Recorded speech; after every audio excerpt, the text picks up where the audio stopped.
জিৎ মুখার্জিকে বাঁচানোর জন্য আয়ুষী ক্রিমিনালদের খাতায় নাম লিখেছে। ওদিকে পরশুরাম ভীষণ রেগে যায় কর্ণ চ্যাটার্জির কথা শুনে। তাই তো তার মাথায় বন্দুক তাক করে জানিয়ে দেয় যে আমি এই মুহূর্তে আপনাকে এখানেই এনকাউন্টার করতে বাধ্য হবো।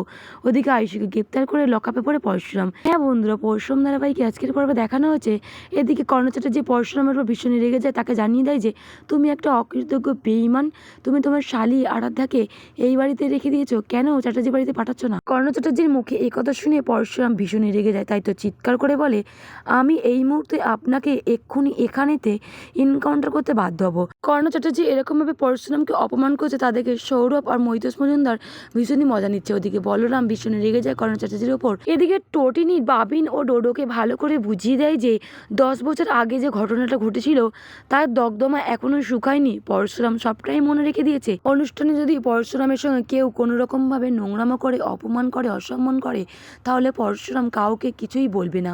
পরশুরাম বলবে একের পর এক সকলকে পানিশমেন্ট দেবে নিজের ডিপার্টমেন্টের সঙ্গে কথা বলেই। এদিকে বাবিন চুপচাপ দাঁড়িয়ে থাকে, ওদিকে ডোডো এক সাইডে দাঁড়িয়ে থাকে, কবির বড় বড় চোখ করে টোটিনের দিকে তাকিয়ে থাকে।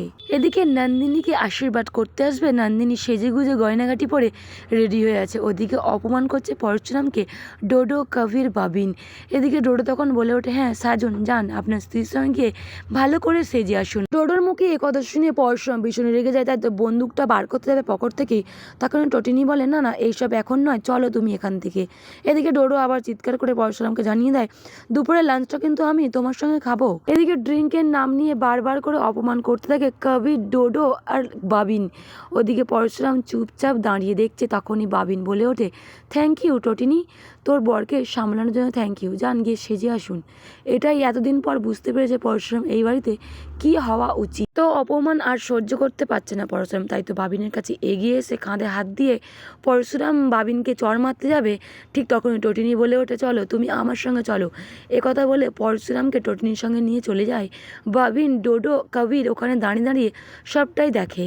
জানিস তো বাবিন, আজকে এই পরশুরামের জন্য নন্দিনী আবার বিয়ের পিঁড়িতে বসতে চলেছে। 10 বছর আগে একটা ঘটনা ঘটেছিল, তার সঙ্গে এই পরশুরাম যুক্ত ছিল, কিন্তু আর না, এই পরশুরাম আর তোদের অপমান লাঞ্ছনা সহ্য করবে না। টোটিনি আঙুল তুলে ভালো করে বুঝিয়ে দেয় বাবিনকে। আচ্ছা করে জ্ঞান শিক্ষা দিয়ে টোটিনি পরশুরামকে নিয়ে ওখান থেকে চলে যায়। এদিকে বাবিন কবিরকে জানিয়ে দেয় যে চলো রেডি হও না, এক্ষুনি আমাদেরকে বেরোতে হবে। এদিকে সিঁড়ির দিকে এগিয়ে আসার সময়তেই নন্দিনী আরাধ্যা সিঁড়ি থেকে নেমে আসে, কারণ আরাধ্যাকে তার বাড়িতে ফিরে যেতে হবে। এদিকে কবির ছুটে যায় নন্দিনীর কাছে আর পিঞ্চ করে কথা বলতে থাকে এই আপনি ছিলেন বলে, আপনার বিয়েটা হচ্ছে বলে আমরা এই যাত্রায় বেঁচে গেলাম, আমরা এখন সকলে রিল্যাক্স ফিল করছি, আমাদের এখন কিছুই হবে না। ওদিকে বাবিন ছুটে এসে বলে নন্দিনী তোকে আজকে খুব সুন্দর লাগছে রে, তুই না সবাইয়ের মঙ্গল করে গেলি আর তোরও মঙ্গল হোক। ঠিক তখনই বলে 1 মিনিট। নন্দিনী এগিয়ে আসে কবিরের দিকে জানিয়ে দেয় যে মানুষের মতো ব্যবহারটা করো, শিগালের মতো নয়। এরকম অপমানজনক কথা কবিরকে কেউ কখনো বলেনি। মুখে পুরো ঝামা ঘষে দিচ্ছে নন্দিনী আজকে বাবিন, ডোডো আর কবিরের। নন্দিনী নিজে যাবে নিজের বিয়ে ভাঙতে, পরশুরামকে দায় মুক্ত করতে, আর এদিকে জানিয়ে দেয় যে পরশুরামকে আমি গিয়ে বলে দেব তোমাদেরকে একের পর এক তুলে নিতে আর এনকাউন্টার করতে, পানিশমেন্ট দিতে। কথা শুনে ভীষণই চমকে যায়, সকলের পায়ের তলা থেকে মাটি সরে যায়, সকলে চুপচাপ স্তম্ভিতভাবে দাঁড়িয়ে থাকে আর নন্দিনীর কথাগুলো শুনতে থাকে। এদিকে আরাধ্যাও কবিরকে আজকে সকলের সামনে উচিত শিক্ষা দেয়, আমি ঘরে ফিরছি, তোমার বেডরুমে নয়, আমি আমার ছোটদি ভাইয়ের কাছ থেকে দেখে শিখেছি কোনটা ভুল আর কোনটা ঠিক, পানিশমেন্ট দিতে হলে তোমাদেরকে আমি পানিশমেন্টটা পাইয়ে দেব। একথা বলে কবিরকে আরাধ্যা ওখান থেকে চলে যায়। এদিকে টোটিনি ও পরশুরাম দুজনেই পরনে বেনারসি পাঞ্জাবি পরে রেডি হয়ে সুন্দর মুহূর্ত ও রোমান্টিক কথা বলছিল। ঠিক তখনই ওখানে ফোন করে বলরাম, পরশুরামকে জানায় আমি কি ভুল টাইমে ফোন করেছি, তোরা হয়তো অন্য কিছু বা রোমান্টিক কথা বলছিলিস। এদিকে পরশুরাম জানিয়ে দেয় তুই কি করে বুঝলি।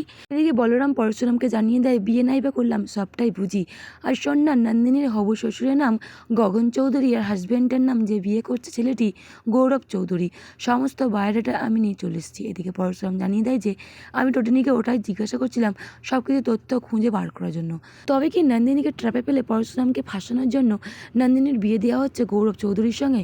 মেন মাস্টার মাইন্ড হলো এই গৌরব চৌধুরী, আর গগন চৌধুরী, তবে কি সেখানেই আছে জিৎ মুখার্জি সবটা প্ল্যান করছে পরশুরামকে মারার জন্য? একবার মারতে চেয়েছিল, সে প্রাণে মারতে পারেনি বলে প্রতিশোধ নেবে এই শীতল? তবে কি বন্ধুরা পরশুরাম সবটাই বুঝতে পেরে যাবে নন্দিনীকে টোপ দিয়ে আবারও কি পরশুরামকে মারতে চলেছে গগন চৌধুরী? জিৎ মুখার্জি কর্ণ চ্যাটার্জিকে মিলিত যদি কর্ণ চ্যাটার্জিকে এনকাউন্টার করে আপনাদের কেমন লাগবে কমেন্ট করে জানাবেন।